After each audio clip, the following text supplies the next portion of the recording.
You want? Hello? Here I am. You want CBDC? If you do, you're nuts. And we'll tell you why. Omar gets pretty quiet when it comes to fraud questions. And goodbye, Schlitz. Aww. I have teenage memories of Schlitz beer. It's going away. Life goes on. Welcome to the Jay Sheldon Show. Happy Thursday. Yep, it's Thursday. Good morning, Danny. Great to have you for the ride. And hope everything is going well with you. We got a lot of stuff coming up. And we're going to do all of that and a lot more, including that story about Schlitz. Very interesting. And also, I have a thing about a number that will get rid of your pain. I tried it. It works. And I can't tell you why. This is the weirdest thing ever. It'll come up towards the end of the show, so stand by for that. All right. You want to buy a truck? Denied. You want to buy a gun? Sorry, denied. Want to protest the government? Your accounts are frozen. That is exactly what our future is going to be under central bank digital currency, CBDC. Total government control over your money, your spending, and your life. It needs to be banned. It needs to be banned forever. Americans need to understand the federal government could tell you you can't buy that F-350 pickup because they don't want you to have a diesel pickup to begin with. They want you to go electric. Or what about if you just visit a gun store? We could go on and on, but this will be a programmable digital currency that the federal government will then be able to say, you go into a gun store, we're going to turn off your bank account. Think of the Canadian truckers several years ago when they protested. What did the Canadian government do? They shut down their bank account altogether. That's what this would give the federal government the authority and the ability to do. And that is exactly what we don't want the federal government to have the ability to do. Republican lawmakers, thankfully, are trying to permanently block the creation of a U.S. central bank digital currency. The House is preparing to consider an amended housing bill later this week. This, folks, is important. You need to get behind this effort. You need to check out and call your congressperson. You know what? Let me show you. Let me show you exactly what I'm talking about here. All right? You see that? This is our show notes. This is our description. Okay? Now you go down. We got all our sponsors here. Donate to the show, Blackout, Patriot Mobile, Ground News. And then right there, you see that? Contact your representative. Let them know. And that is congress.gov/members. That I've found is the best site for you to figure it. Look, if you don't know, I know you got your lives to lead. You got things to do. You got a life to pursue. You got kids to take care of. You got bills to pay. But you need to be involved in this because it's got to stop. This is crazy talk. Absolute crazy talk. Hang on a second while I just check something here. Okay, here we go. All right. Representatives Mike Flood and Warren Davidson are pushing like hell to remove language that would allow a restriction on a U.S. CBDC, which would expire in 2030. That proposal intended to prevent what they describe as a future pathway to developing or issuing a digital dollar. Call your representatives, tell them you want them behind this bill. You do not want a digital dollar. This follows earlier House action on the Anti-CBDC Surveillance State Act, which is supported and sponsored by Rep. Tom Emmer. According to Congress.gov, the bill would prohibit a Federal Reserve Bank from offering products or services directly to individuals, maintaining accounts for individuals, or issuing a central bank digital currency. Once they've issued it, you're done. We're all done. End of days, folks. Forget it. The government has complete, and I mean complete, control. You bought too much meat this week at the grocery store? Sorry, we'll shut you down. Too many sugary drinks? Sorry, shutting you down. This debate over CDBC or CBDC in the U.S., it has been focused mostly on privacy, financial surveillance, government control over payment systems. Critics are letting us know a digital dollar would absolutely expand state oversight of all, and I mean all, of your financial activity. Drove too far this past month? Sorry, can't drive next month. Can't buy gas. And there's no, oh, here's cash. No, this would replace cash. Everything you pay for would be through a digital dollar. And if they wanted to, they'd turn it off. This debate could very well shape the direction of our digital financial policy. It would limit the Federal Reserve's ability to develop or even to test a digital dollar. We don't want them doing that either, because you know what happens when they test something. It just suddenly appears and then it's there and you can't get rid of it. A permanent CBDC restriction would reinforce a policy preference for private sector payment innovations, including stablecoin and cryptocurrencies, narrows the role of public central bank money in future digital payment systems. It also puts the U.S. on a very different path from countries that are right now actively exploring and actually deploying CBDC as a part of their payment modernization system. And believe me, in these countries where they're doing it, it's a nightmare. It is a nightmare. You do not want to get involved in this. Get a hold of your reps. Tell them how you feel. Let them know. They've got to know. This is a nightmare waiting to happen, and we've been warned. We have been absolutely warned of just how horrifically bad this could be.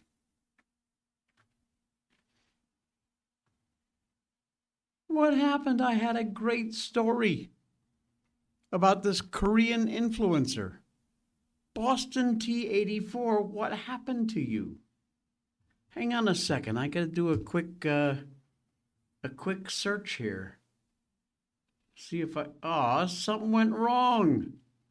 What's up with that? Apparently, X is down at the moment. At least it is for me.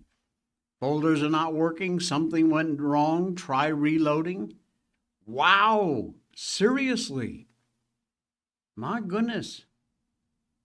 All of X is down. That's weird. Huh. Yeah. X is down. Haven't seen anything else anywhere on the net about it, but it looks that way anyway. All right, then we'll move on. Chris Murphy. Oh, yeah. Hey, Connecticut. Good old Chris Murphy. He has spun an absolute fairy tale about Thomas Massey's loss. And I got a little bit of a reality check for you, Chrissy. The defeat of Massey on Tuesday by Trump-backed candidate Ed Galbraith, GOP primary. Welcome news for conservatives who've grown tired of Massey's attention-seeking antics and theatrics, frequent breaks with Trump, congressional Republicans on America First policies. Those antics continued right through primary day. Massey and his campaign texting an endorsement from Trump to voters in the 4th District, making it look like this happened this election cycle when it was actually from 2022. Trump, furious, called him out on it. Massey just doubled down, continued to make it look like it was a recent endorsement, most likely out of desperation, knowing he was about to lose. I already told you, basically, Israel has bought themselves a district in the U.S. $30 million. Remember that story? We did it yesterday. Yeah. Now, in the aftermath, the hot takes, fast and furious among the usual suspects, speculating as to why Massey went down in defeat. And the consensus among Democrats, Marjorie Taylor Greene types on the right, of course, was that it was because Massey's push for the release of the full Epstein files and how the MAGA faithful in his district didn't appreciate it.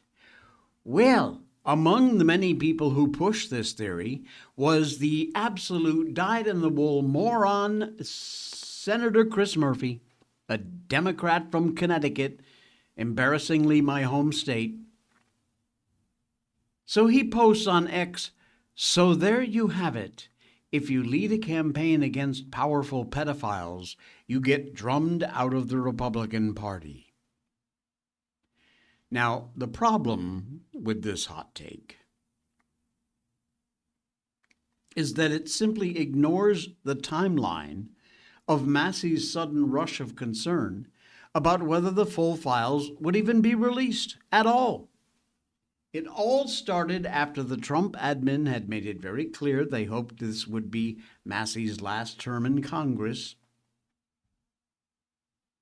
11 days before Massey voted against Trump's tax cut and immigration bill, the White House political director said he was a marked man. And only after he was targeted did Massey spearhead the whole Epstein files fight. In other words, it wasn't sincere, and everybody knew it. And more, there was this inconvenient to the left's narrative issue about how Massey voted against his party and Trump in 2025 alone, including some issues like border security, tax cuts. Massey's habit of casting crucial anti-Republican party line House votes. In that chamber, the GOP has a razor-thin margin, scary thin. An analysis of voting patterns in the 119th Congress by Fox News found Massey sided against his party on 73 occasions, or 22.3% of the time. And that includes votes against the One Big Beautiful Bill and for Democrat war resolutions against the Iran conflict. As if to prove the point, here's the way Massey chose to begin his concession speech. Rather than exit with dignity, he proved Trump was right, send him into early retirement. He said he had to choose to end his career in this line about Congressman-elect Ed Galrain, who said, "I had to find him in Tel Aviv." Well, you know what, folks? That's actually kind of true in a sense. After they spent $30 million to get this moron elected and dump Massey. This article is very anti-Massey, but it's also big on Chris Murphy from Connecticut, the Democrat. He knows we'll take lectures from Democrats, the Epstein files, fourth of never, right? Mark Hemingway, for heaven's sake, Bill Clinton spoke in prime time at the last Democratic convention less than 2 years ago, and he was far cozier with Epstein. Stop pretending you care about this, because you don't. That's a reply to Chris Murphy. Absolute moron. Oh, Connecticut, why do you keep electing these people? Why? Got an answer for me? I don't think so. Speaking of Connecticut, good morning, Maryland. Praise the Lord. Be blessed. You can post in your groups late last night. 5 days I couldn't. Wow. Yeah, my Facebook is still severely restricted. I don't even bother to try anymore. The Jay Sheldon Show, the Facebook page for this show, has been suspended. My personal account over there, I am just days away. In fact, I think by the end of this week, I will be closing it all down, and I will finally, after 20, 30 years, probably from the very, very beginning of Facebook, I was on there with that account. But no more, because Meta and Facebook have just gone complete wackadoodle, and they don't want to listen to ways in which they decided I went against community standards, which I very plainly and clearly did not. I believe they got a complaint about me. I also believe I know where it came from. It's sad, but I really don't care, because Facebook mainly is an older crowd. And while I also have a fairly older crowd, not entirely. And it's fine. I have no problem dumping Facebook like a hot potato. And that's going to happen very, very soon. As soon as I disengage myself from some of the pages I manage that have to do with my other job, my full-time job. So, Maryland, sorry, they hate conservatives and Christians. I agree. The complaint as to that is what happened to me too. Yeah, so there you go. All right, a rather unusual, horrible story out of Mexico. 3 people have lost their lives. 25 more have been exposed after a New Mexico overdose. The scene made first responders violently ill. This is a weird one, folks. 3 people are dead. More than a dozen first responders have been hospitalized after a suspected overdose at a rural New Mexico home turned into a full-blown hazmat emergency yesterday morning.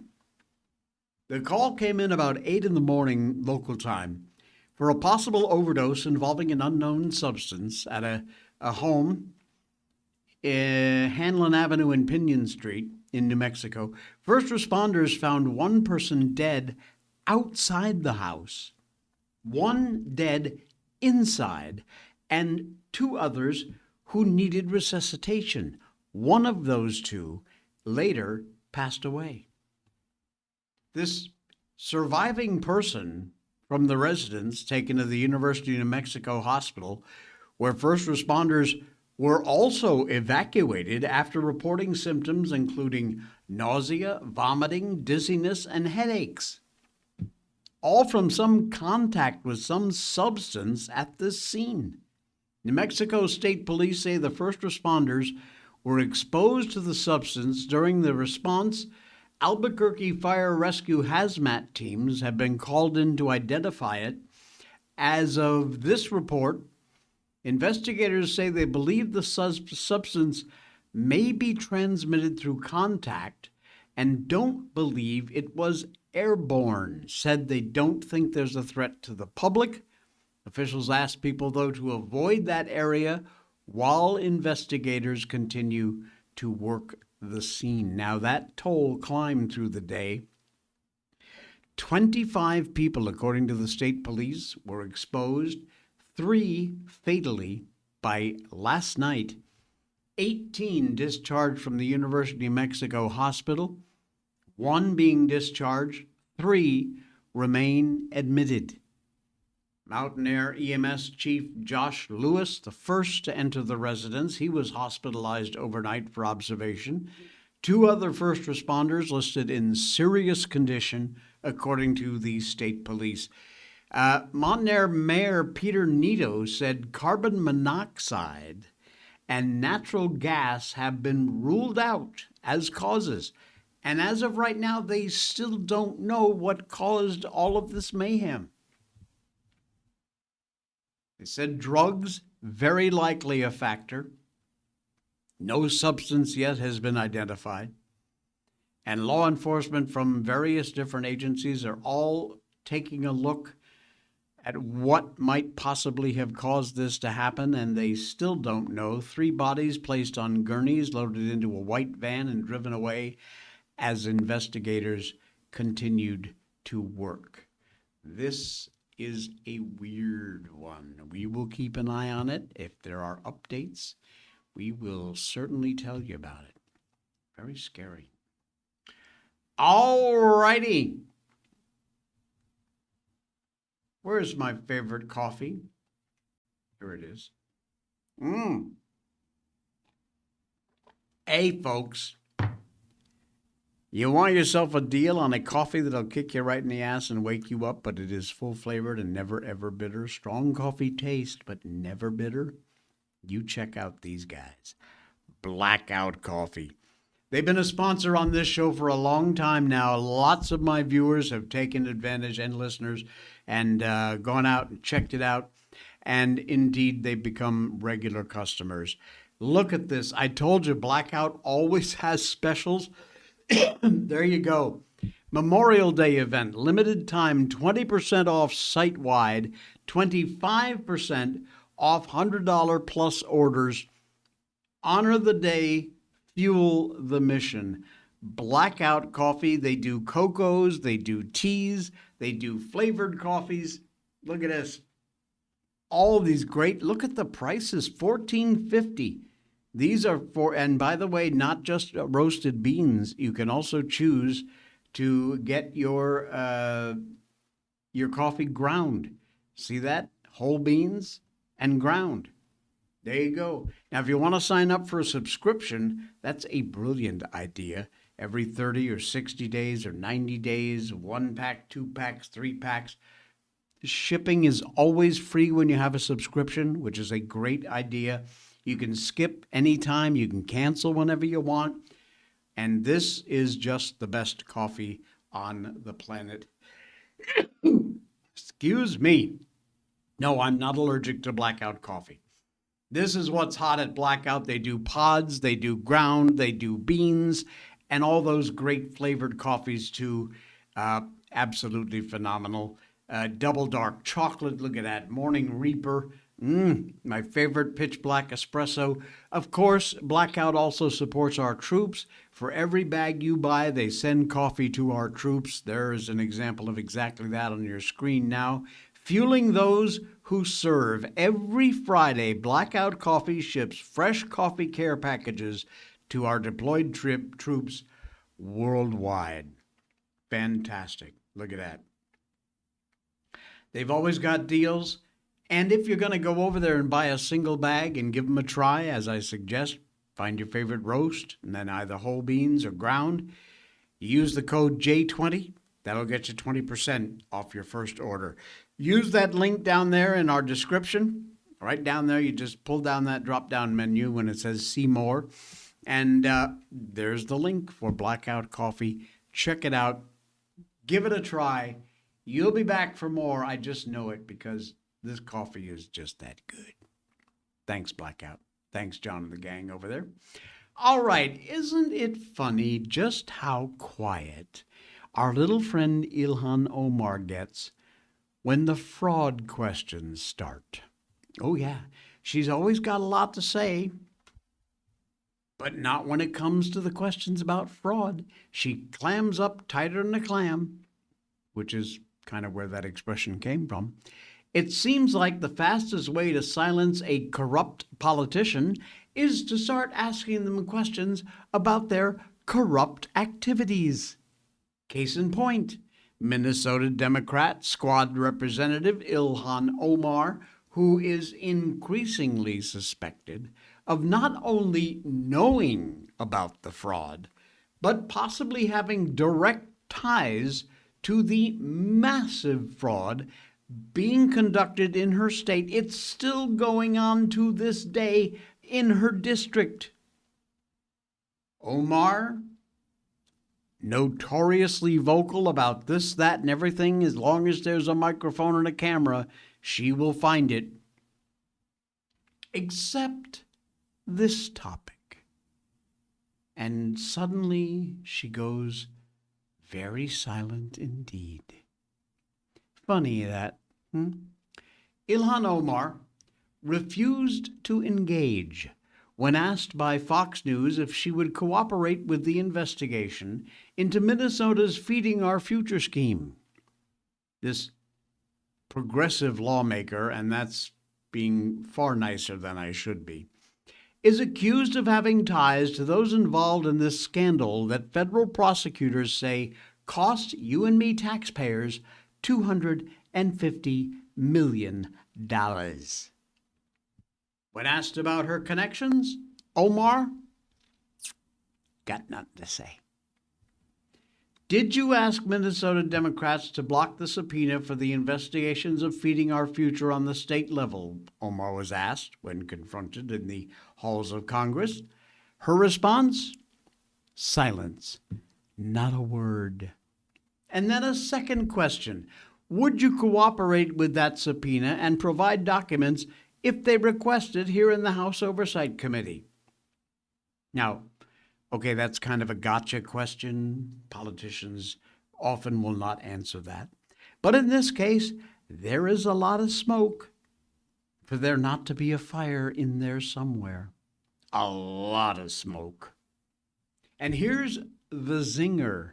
The accused mastermind of the COVID-era meal fraud, $250 million of our tax money's worth, is none other than Amy Bach, who is currently in the Hooskow, prison, awaiting sentencing after having been convicted of fraud in 2025. And she is, as the saying goes, singing like a bird. And among her songs, she's implicated Representative Ilhan Omar as not only knowing about the fraud, but taking part in it by fast-tracking waivers in order to keep the cash flowing. Oh, yeah. Good old Amy Bach's got a story to tell, and she's telling it.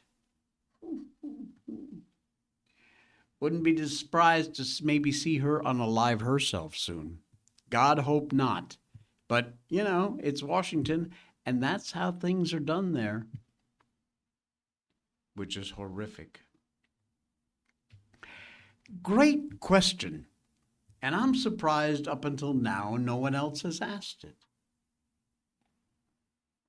If China is indeed our mortal enemy, if beating China at AI is paramount, is above all else, we've got to beat China at AI. Okay, so if that's a fact, which it seems to be, why are we training their Chinese students at our universities?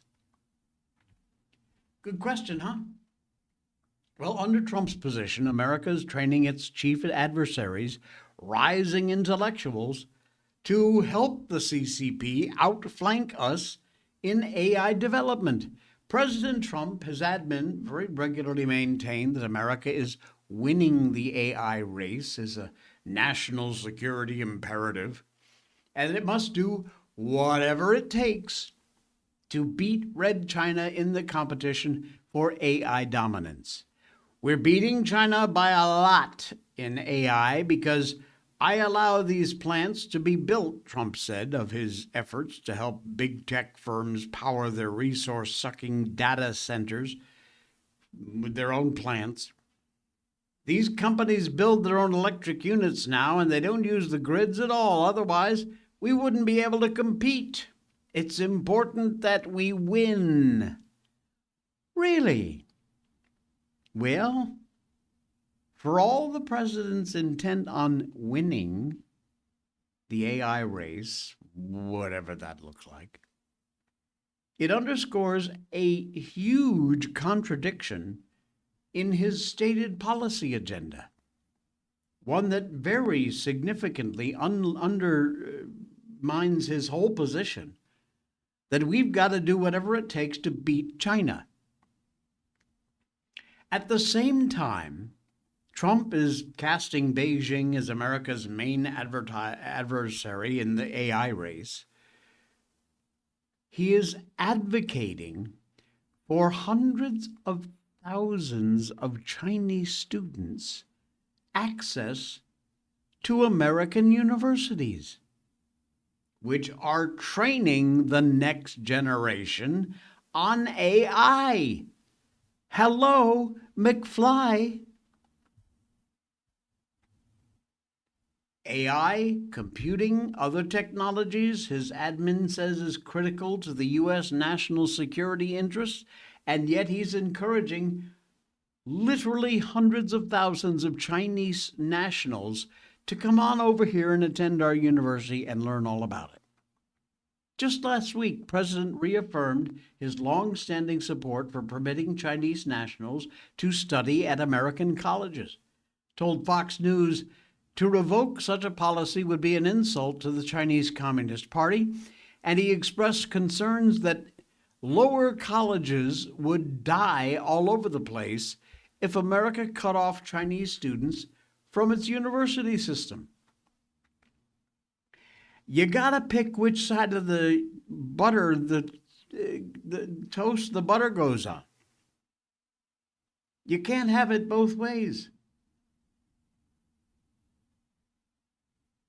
Glaring, unbelievable national security risks. Hundreds of thousands of Chinese students coming over here, their loyalties to the CCP. When they're done learning all about AI and technology, they're going to fly right back to China.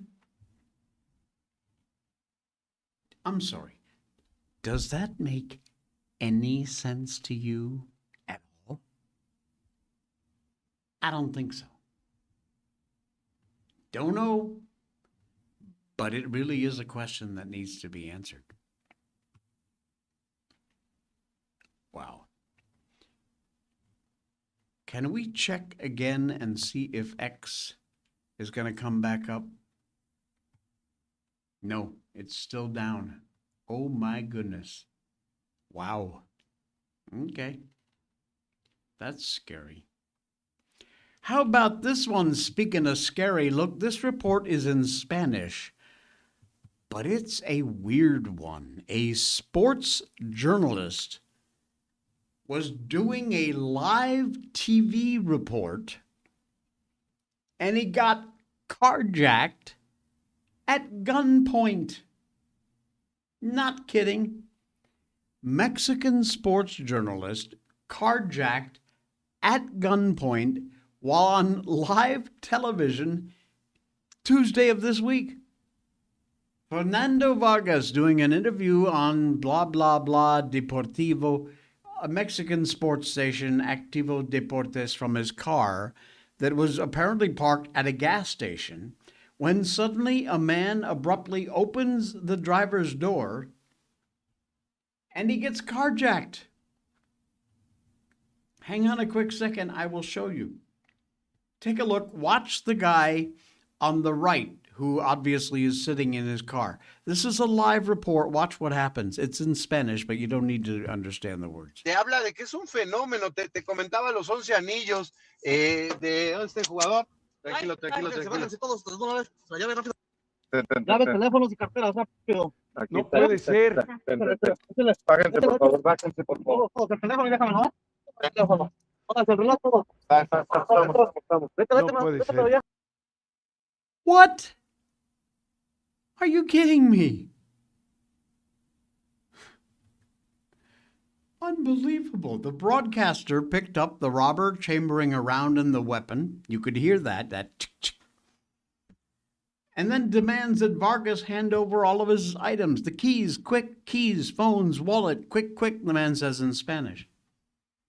The host there, with the guy with the goatee and the set, he's looking on as in shock as this scene plays out.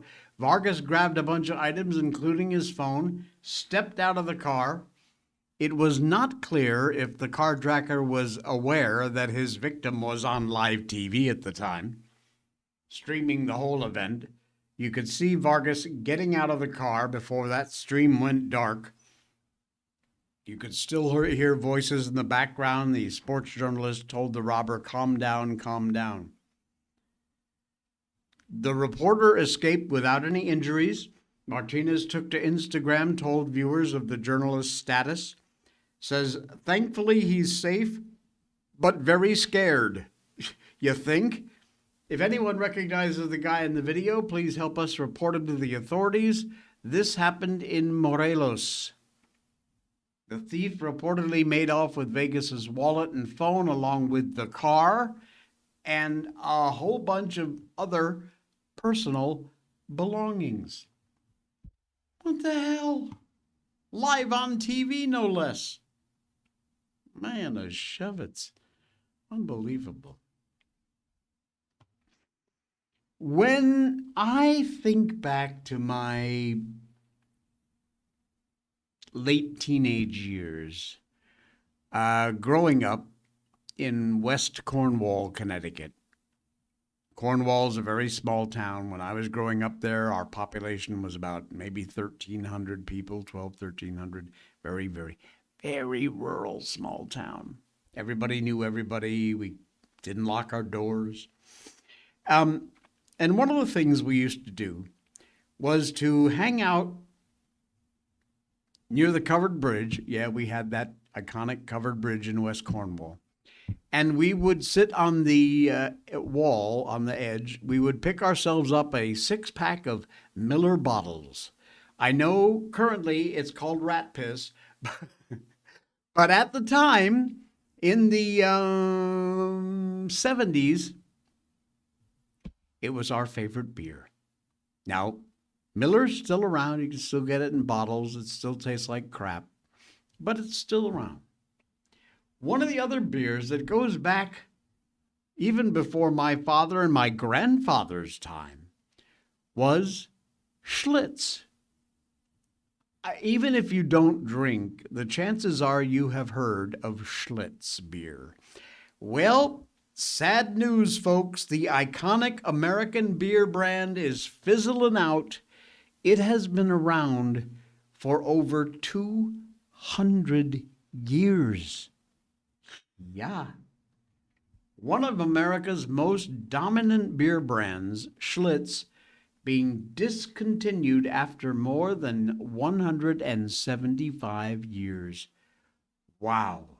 Schlitz Premium, a beer brand that traces its roots to Milwaukee in the 1840s, once among the largest breweries this country has ever seen, is being put on hiatus by parent company Pabst Brewing Company. What was their, when you're out of Schlitz, you're out of beer? That was their jingle. I can't believe I remember that. Unfortunately, spokesman for the company said they would brew the brand's final batch later this month. We've seen continued increases in costs to store and ship certain products and have had to make the tough choice to place Schlitz Premium on hiatus. Wow. The beer that made Milwaukee famous, their longtime slogan. The late 50s. But that originally from 1849, from a tavern brewery in Milwaukee, Joseph Schlitz later took over the business after marrying Krug's widow, the founder of the first Schlitz beer brewery, and transformed it into one of the world's largest beers. Goodbye, Schlitz. We will miss you, indeed. Hey, here's one for you. I love these surveys. We might be surprised at the results. No strawberry Boone's Farm under the bridge? Danny, yes, yes, thank you for mentioning that. On occasion, when we wanted something a little special besides our Miller High Life in bottles, I'm saying bottles because the difference between the can and the bottles, night and day. Bottles were much better, even as cold as you could get it. But yes, the little Emporium package store in West Cornwall also sold Boone's Farm Strawberry Hill. Oh my freaking God. Probably the worst excuse for something they called wine ever invented. But you know what? To this day, I can still taste that. I have a memory taste of Boone's Farm Strawberry Hill. Not a pleasant one, but I can still taste it. All right. The best cities in the U.S. Here's something that won't surprise you. Guess what they have in common? Conservative mayors. And they are in GOP-led states. Oh, yeah. 9 of the 10 best American cities in which to live are located in GOP-led states with mayors that lean into conservative values like law and order, more accountable government spending, all according to a new report. Quality of life, affordability, a strong job market, overall desirability, all the things taken into account when they were ranking the best places in the U.S. to settle down. Top-notch cities revealed by U.S. News & World Report this week. Only one of the top 10 is in a blue state. Rochester Hills, Maryland, ranked in 7th place as the best spot. Top 10 cities. Let's start at the bottom and work our way up. Sugar Land, Texas.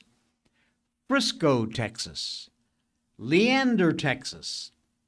Rochester Hill, Michigan. There's the one blue state. Hoover, Alabama. Johns Creek, Georgia. Number 4, Ankeny, Iowa. Number 3, Flower Mound, Texas. Number 2, Fishers, Indiana.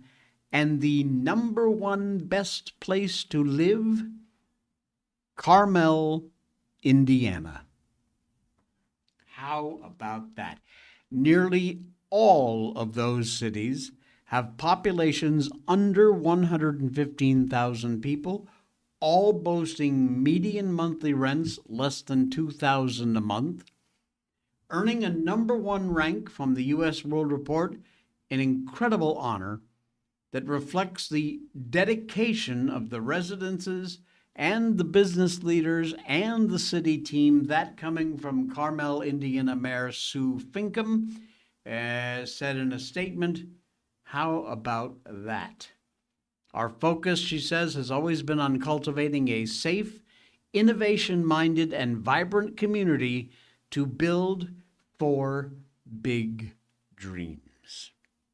God love it. Wow. All right. Because apparently, I'm going to check one more time, but apparently X is still down. I don't know why, but it's still down. I'm going to have to do this one from memory. You know what? Maybe it's only down because of my computer. So hold on just 1 second.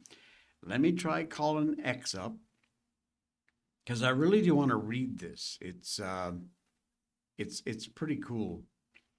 It has to do... Okay, that's weird. It must be my browser, because it is still working for my phone. So let me just read this off of my phone. There is a... Look, this sounds going to sound totally wonky, but bear with me, and it's amazing. I want you to try it. Totally harmless. There is a 5-digit, what's called a quantum code, which apparently can shut off physical pain. This 5-digit code can turn off pain in your body. There's a woman on X that is going completely viral after she claimed that physical pain can be reduced with no medication simply by repeating a rather mysterious number sequence. That number sequence is 55515. Now here's how you do this, and as wonky as it sounds, I have tried it. And as even wonkier, it's worked. As you know, I suffer from neuropathy in my feet. I have this horrific eczema all over my body, especially in my feet. The pain and the burning sensation in my feet keeps me up most nights. I have a very difficult time sleeping. It is horrifically bad. When I saw this yesterday, last night, crawled into bed, and once again my feet start giving me pain. And here's how this apparently works, or here's how you do it. You close your eyes and you focus on the pain. It could be a headache, it could be a loose joint, something in your fingers, something in your arms, your chest, your tummy, your butt, your legs, your feet, wherever it might be. Focus on that pain and just allow it to exist. I know this sounds wonky, but bear with me because it worked for me and I want you to try it and let me know. You focus on the pain and then, not out loud, in your head, you continuously repeat that number, 55515, while you focus your attention, eyes closed, on that area. In my case, it was my feet. I focused on my feet, I acknowledged the pain, and then I started in my head saying 55515, 55515, and I just kept repeating it. And folks, I'm not kidding. That pain it didn't go away 100%, but it cut itself down well by more than half. Significantly reduced the pain. Now, the pain in my feet is enormous, so I have a feeling it's going to take more than that, and maybe I should have done it longer. I can't tell you how long to do it for. I would do it until it's effective. That might be repeating it 4 or 5 times. It might be repeating it for 5 or 10 minutes. I don't know. But I am telling you, 100% hand to God, it worked. 55515. You don't say it out loud. You say it in your head after you've focused on the pain and acknowledged that it's there. I searched this out, and this X post is not the only one, the only place this is being talked about. Sit with the pain, focus on where it's coming from, repeat the code over and over again in your mind, and allow your body to receive the signal. Look, I know exactly how wonky this sounds, but if you've got any pain, I want you to try that, and then on tomorrow's show, you let me know whether or not you had any success. I can tell you, I did, and it surprised the hell out of me. It really did. I thought, oh, okay. I mean, at this point, I'll try anything, but this worked, and I'm absolutely amazed. I'll be trying it again tonight or later on today. It's insane. 55515 is that code number. It's some sort of quantum code. I don't know what it means. I don't know much more about it than I told you, but try it. Amazing. Absolutely amazing. All right. We got a bunch going on here, and we thank you for popping by this morning. We are done. Thank you. Please, if you can, donate to the show to keep us free. There's a PayPal link right at the top of our description. If you pull that menu down, you'll see all our great sponsors, Blackout Coffee, Patriot Mobile, Ground News, NordVPN. They're all in there. Go make a buy, would you? Buy something. Use our codes. Get yourself some great deals. And we'll be back again tomorrow for the Friday edition of the Jay Sheldon Show.